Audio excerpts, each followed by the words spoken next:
자, 제가 오늘 준비한 거는 밥과 문해력이고요. 오늘은, 자, 첫 걸음 기초에 네 단건데 이것도 다섯 건으로 구성이 되어 있어요. 그런데 지금 한 권은 아직 발행이 안 돼서 곧 7월 지나고 나오신다고 말씀은 들었고요. 그래서 우선은 이렇게 네 권으로 구성되어 있어요. 똑같이 기초하고 똑같이 한 달에 한 권 정도고요. 얘는 초등학교 2학년인데 좀 빠른 2학년이면 좋을 것 같고요. 느린 초4까지라고 제가 해놓긴 했으나 저는 지금 고학년 애들도 함께 사용을 하고 있는 교재이긴 해요. 요즘 맞춤법이나 일창성 훈련이 안 되는 친구들이 너무 많아서 함께 사용하고 있고요. 저는 여기 나중에 여기만 학년만 좀 지워주셨으면 좋겠어요. 5, 6학년 애들이 이거 시키면 뭐라고 해요. 그래서 다른 원장님들도 그 말을 하셔서 맞춤법이 이게 어려운 게 너무 많아서 아이들이 못하는 경우가 많아서 나중에 재판하실 때는 요 학년 좀 지워주셨으면 전학년 다 사용 가능할 교재로 사용할 수 있을 것 같습니다. 자, 1, 2학년 친구들은 유창성 훈련에 물론 사용할 수 있고요. 여기에는 띄어쓰기보다는 맞춤법, 애들이 어려워하는 맞춤법 있잖아요. 소리 내는 것과 쓰는 게 다른 친구들로 구성이 되어 있기 때문에 그 내용이라 고학년 친구들도 충분히 사용할 수 있는 교재입니다. 그리고 문해력 2단계는 총 8단계, 8건으로 구성되어 있는 거는 동일한데요. 아직 5건만 지금 현재 나와 있는 상태고요. 저도 그래서 3권의 형태는 알 수가 없네요. 그래서 8건, 그 다음에 익힌 교재 8건으로 초등학교 2학년부터 초사라고 되어 있는데 초등학교 2학년은 아무래도 탈무드 같은 내용을 조금 이해할 수는 없기 때문에 2학기 후반에 사용하시면 좋을 것 같고요. 우선은 쉬운 생활문이나 탈무드 같은 걸로 접하시고 이제 이호나 4호나 5호 같은 경우는 그래도 비문학 글이 중심이니까 그쪽으로 하시면 좋을 것 같습니다. 좀 큰 회. 그리고 여기에 보면은 생활문에는 뭐 문자 대화나 그런 것도 있어서 요즘에 리터러시나 미디어 리터러시도 많이 중요하다고 생각을 하고 있어서 EBS에서도 미디어 리터러시 문해력이 있거든요. 그래서 그런 것까지도 들어있어서 갈래별 문해력 확장과 관용어가 수록되어 있습니다. 자, 문해력 첫걸음요, 5건이라고 했는데 지금 현재는 4건만 나와 있어 4건 기준으로 주제를 파악하시면요. 우선 첫 번째 1호는 수수께끼와 생활문으로 된 소리하고 거센 소리예요. 아이들이 소리를 낼 때와 쓸 때가 틀리기 때문에 착각하는 부분이 있어서 되게 어려워하는 맞춤법 중에 하나이고요. 그래서 짧은 단문으로 이루어졌어요. 1조에서 보면은 기초하고 제가 비교는 해드릴 텐데 문장이 조금 더 길어지고 구성이 탄탄해집니다. 그리고 이제 일기와 편집글로 연음하고 구개음악, 그 다음에 편지와 동시로 다르게 소리 날 때, 그리고 이야기와 독서 감상을 받침이 내는 소리라고 해서 문법적인 요소도 되어 있고요. 나중에 구개음악이라든지 뭐 된소리 법칙 다 초등학교 때는 이렇게 읽으면서 퍼득을 하지만 중학교 가면 문법에서 다 활용이 되는데 읽고 해본 아이와 들어본 아이와 들어보지 않은 애는 중학교 문법 할 때 조금 어려워하는 경향이 있으니까 가능하면 이때 해주시면 좋을 것 같아요. 그리고 1단계보다는 기초보다는 한 문장 구성이지만 문장 수가 조금 늘어나 있습니다. 그래서 가면 자, 보시면 구성은 동일합니다. 배움마당과 익힘마당으로 구성되어 있고 배움마당에는 우선 수수께끼와 생활문으로 배워요라는 1호 갖고 제가 예시를 들었고요. 보시면 여기 부분 보이시죠? 여기 부분. 자, 이 부분에서 보면은 문법이 되어 있어요. 그래서 원장님들이 미리 체킹해서 꼭 한번 읽어보시고 아이들에게 이거를 읽어주시면 되게 지루해하지만 아이들한테 가볍게 설명을 해주신다 그러면 굉장히 아이들이 쉽게 따라하고요. 나중에 그래서 소리를 내서 내가 쓰면서 읽으면서 써야 되는구나 라는 걸 알게 돼요. 이미 맞춤법은 약속이기 때문에 그 약속에 대한 규칙을 알려주시는데 여기 보시면 잘 써 있어요. 그래서 배움마당 첫 번째에서 잘 써 있는 거 확인해 주시면 되게 좋을 것 같고, 원장님들도 미리 숙지하시면 되게 좋을 것 같습니다. 자, 그래서, 자, 본학습에 저는 사용하고 있습니다. 그래서 본학습 구성은 하나, 둘, 셋 쪽으로 이루어져 있고요. 자, 익힘마당은 역시, 자, 따라서 읽고 쓰는 건데 내가 여기서 배웠던 기본 개념들을 그대로 적용해보고 스스로 확인해보는 학습이에요. 그래서 스스로 복습이라고 제가 했고요. 보면 아이들의 집중력을 그래서 컬러에서 흑백으로 저희가 워크지가 구성이 되어 있습니다. 아이들이 스스로 풀고 스스로 채점할 수 있는 충분한 난이도고 이걸 읽으면서 내가 본문으로 들어가서 모르는 것도 체킹해 볼 수 있습니다. 전체 구성이 8차시예요. 근데 제가 이거 한 권이라고 말씀을 드렸잖아요. 그래서 저는 배움마당 한 차시와 익히마당 한 차시씩 수업을 진행하실 경우에는 8차시로 8번으로 수업이 진행 가능하고요. 만약에 뭐 두 차시씩 진행을 한다 치면 이제 4차시로 줄겠지만 저는 우선은 요 내용 자체가 그냥 1차시, 1차시에서 8차시 수업으로 주 2회 수업이면 4회 수업으로 4주 수업으로 진행하셨으면 권장드리는 게 가장 좋더라고요. 아이들도 익숙해지고. 그래서 제가 아까 말씀드린, 자, 여기는 기본어예요. 기본어에는 간단한 문장인데 이렇게 네, 5문장 정도의 짧은 단문으로 되어 있다면 조금 길어지고 많아졌죠? 그래서 이렇게 같은 호지만, 같은 호, 같은 테마지만 문장, 지문의 길이가 달라졌다는 거 체킹 한번 해주시면 좋고요. 여기 보시면 미디어 리터러시에 해당하는 생활문 글이에요. 그래서 이거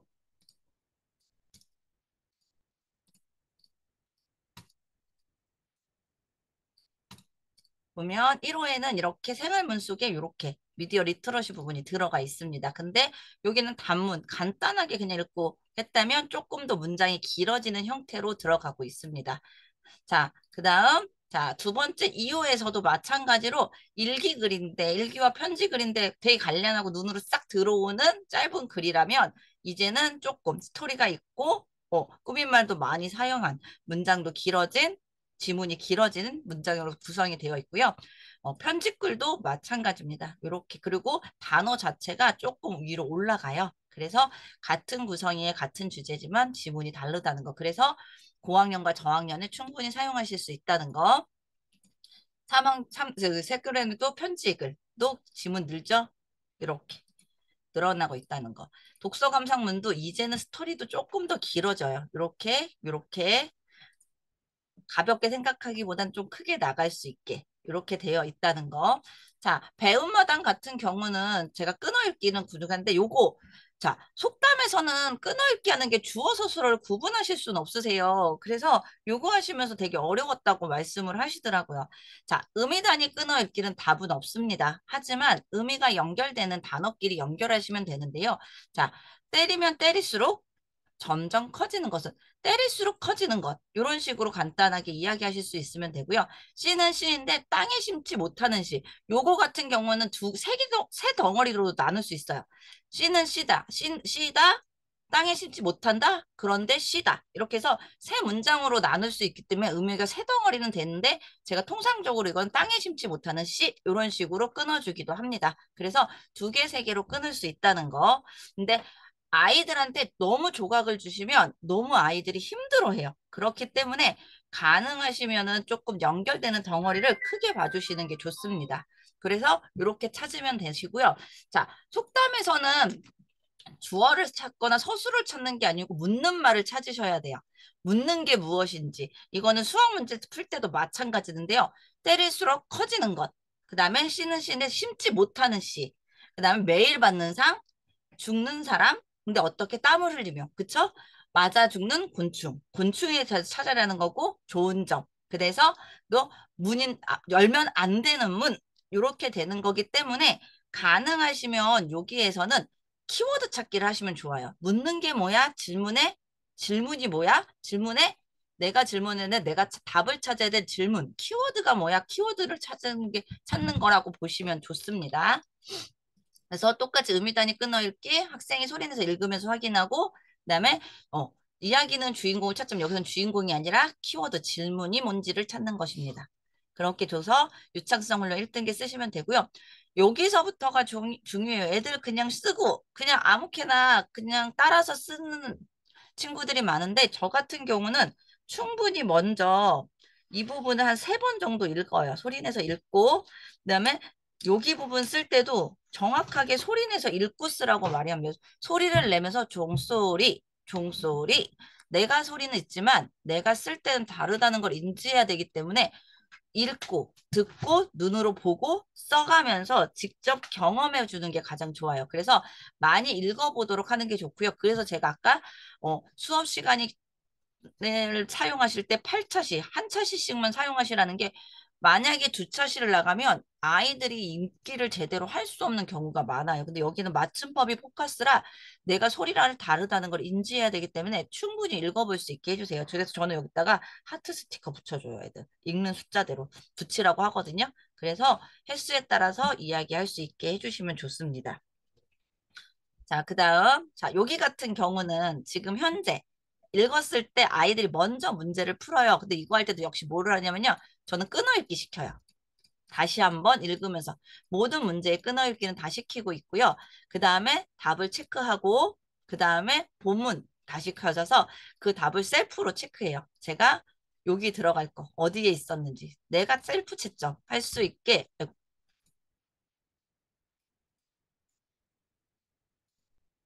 이렇게 해서 아이들이 다 끊어읽기 하면 셀프 채점으로 가는 건 어렵지 않아요. 이가 내가 쓴 거를 맞게 썼는지 안 썼는지 본문에서 비교해 보면 되거든요. 그래서 본문에서 자기가 찾아 쓸 수 있게 이렇게 형광펜으로 그대로 쓰면서 채점할 수 있게 해주고 본문에서의 근거도 함께 찾게 하고 있습니다. 자, 그 다음에 여기서 중요한 건 바로 요 부분이에요. 자, 여기서 헷갈리는 건데, 여기서 띄어쓰기인데 아이들이 그래서 에서 같은 접속어라든가 조사를 어디서 띄어야 될지 요즘 모르는 친구들 많아요. 특히 원고지 사용을 안 하기 때문에 더 모르는 친구들이 굉장히 많거든요.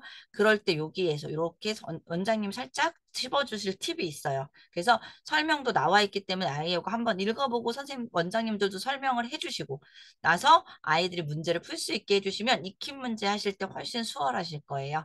그렇게 구성되어 있고 그럼 이렇게 앞에서 본 수업한 내용을 그대로 저희의 터치 없이 친구들이 익힌 문제 뒷대 배움마당에서 읽어보면서 스스로 다시 재확인하는 거예요. 앞에서 선생님께 설명을 들었다면 그건 들었기 때문에 아직은 내게 아니잖아요. 그래서 배움마당에서 자기가 스스로 체크하고 문제를 풀어야 그 뒤가 배움마당에서의 그 뒤가 바로 진짜 내가 스스로 낸 내 것이 되는 체화 시간이라고 보시면 됩니다. 그래서 문해력 첫걸음 기초는 이렇게 진행하시면 되고요. 메인 수업으로 진행하셔도 되고 특강으로 진행하셔도 되는데 이번에 문해력 첫걸음이랑 문해력 첫걸음으로 특강하시는 분들도 굉장히 많으시고요. 그 다음에 내가 갖고 있는 교재들에 녹여서 쓰시는 분들도 굉장히 많아요. 그렇게 되면 배운 교재가 숙제로 나가든가 배운 교재까지 이제 설명이 많이 되지 않는 친구들은 큰 친구들은 충분히 본 수업과 함께 10분, 20분 이내에 배움 교재와 익힘 교재 모두 사용할 수 있습니다. 초등 문해력 2단계 같은 경우는요, 이렇게 되어 있는데, 1단원은 탈무드 이야기로 되어 있어요. 그리고, 자, 2호는 보시면 과학, 비문학이고요. 3호는 생활문으로 구성되어 있고, 4호는 사회, 그 다음에 5호가 예술. 이번에 따끈따끈한 신상이죠. 근데 요즘에 예술하고 예술 리터러시 쪽이 조금 대두가 되는 경우들이 많아서 다른 곳들에서도 많이 어, 사용되는 주제예요. 요즘에 융합, 복합 막 그런 식으로 되어 있어서 그런데 여기는 전기문 형식은 아닌 그림이나 예술로 연결한 그 작가까지도 인물하고 연결해놔서 굉장히 보기가 괜찮고요. 이걸로 인물의 특성과 함께 비문학 독해 교재로 사용하셔도 좋을 것 같아요. 요 한 것만 가지고 특강 적용하셔도 굉장히 좋으실 것 같습니다. 예술은. 자, 그래서 이렇게 들어가면 구성은 자, 본교재 구성입니다. 첫째 마당은 독해마당이 있고요. 세 쪽 똑같이 이루어져 있어요. 그 다음에 익힘마당, 여기 익힘책, 저희 쌍둥이 책 있죠? 세 쪽 배운 거 복습할 수 있게 연결되어 있고요. 그 다음에 둘째 마당, 여기에서는 이제 관용어가 들어가 있어요. 그래서 속담이 아니고 관용어인데 제가 1학기 전에 거 그대로 갖고 와서 관용어로 똑같이 되어 있고 자, 메인 수업 시간에 사용할 수 있고요. 두 번째는 서브 숙제로 사용할 수 있습니다. 그래서 두 건 다 사용하시면 좋지만 만약에 아이가 너무 힘들어한다. 그러면 뭐 본교재만 구성해서 사용하셔도 상관은 없습니다. 그리고 차시가 기본적으로 8차시에서 16차시까지 할 수 있는 이유가 뭐냐면요. 세트 구성으로 되면 시간이 짧은 친구들은 첫째 마당에 1차시 하고요. 익힌 교재 수업, 그 다음에 이렇게 나가다 보면 저는 시간이 짧은 친구는 1차 시, 9차 시, 2차 시, 10차 시, 3차 시 이렇게 핑퐁 핑퐁으로 속담하고 같이 나가고 있거든요. 그렇게 구성하셔 그렇게 구성하시면 16차시까지 연결이 되고요. 그냥 보통은 한 주에 첫째 마당 하나, 그 다음에 둘째 마당 하나 이렇게 세트로 수업을 진행하신다 치시면 8차시로 수업을 구성하실 수 있습니다. 자, 메인 교재는 세 쪽으로 이루어져 있고, 익힘 교재도 세 쪽으로 이루어져 있는 건 동일합니다. 그리고 아이들이 푸는 방식도 동일하고요. 자, 그런데 익힘 교재도 이렇게 되어 있는데, 익힘 교재는 본문이 없기 때문에 항상 앞에 있는 본문 가져다가 다시 확인할 수 있게 확인해 주시면 좋을 것 같습니다. 자, 그러면 2단계부터는 이제 교과 연계표가 나와 있어요. 이렇게 보시면 교과가 어떻게 연결되어 있는지 되게 궁금해 하시는 분들 많은데, 자, 2단계 1호는 제가 탈무드라고 하셨죠. 그리고 똑같이 둘째 마당에 모두 관용어가 들어가 있습니다. 그리고 자, 그럼 주요 탈무드에서는 글의 짜임이나 그 3학년 내용이 주로 들어있기 때문에 제가 아까 똘똘한 2학년 하세요라고 했던 부분이고요. 비문학은 좀 나중에 하시라고 말씀드렸던 게 이런 부분 때문에 그래요. 4학년 아이들이 의 용어도 함께 나와 있습니다. 이렇게. 그렇기 때문에 좀 똘똘한 2학년은 1호나 3호 정도로 해서 3학년 앞부분 조금 확인 먼저 하시고 뒤쪽으로 넘어가시는 걸 권장드리고 있고요.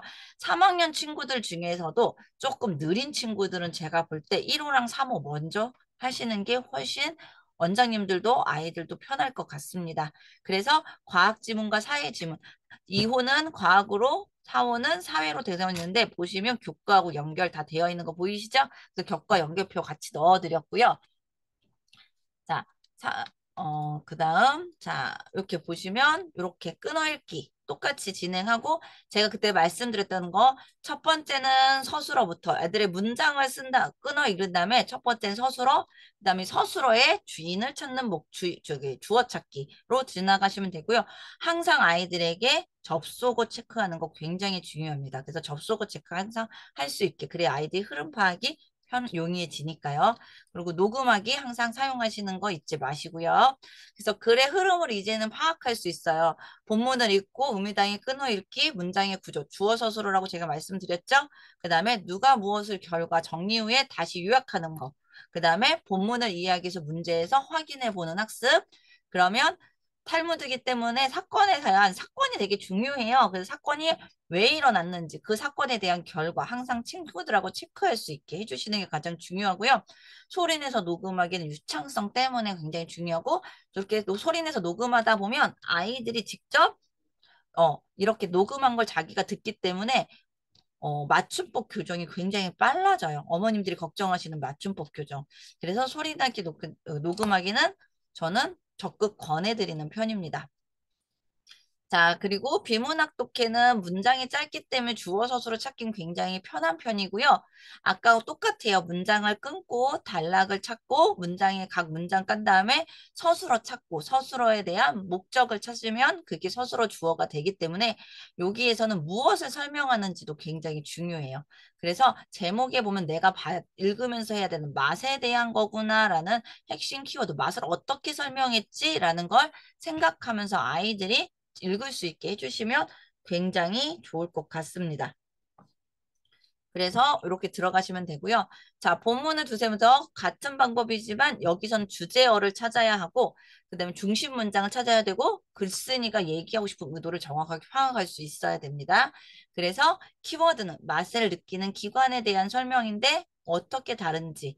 그래서 일단은 맛을 느끼는 기관을 미래라고 해라고 되어 있으면서 비교해 주는 게 사람과 곤충, 파리를 비교하죠. 그래서 비교하는 거 아이들을 간단하게 이렇게 도표화해서 정리할 수 있게 만들어 주시면 되게 좋습니다. 아이고.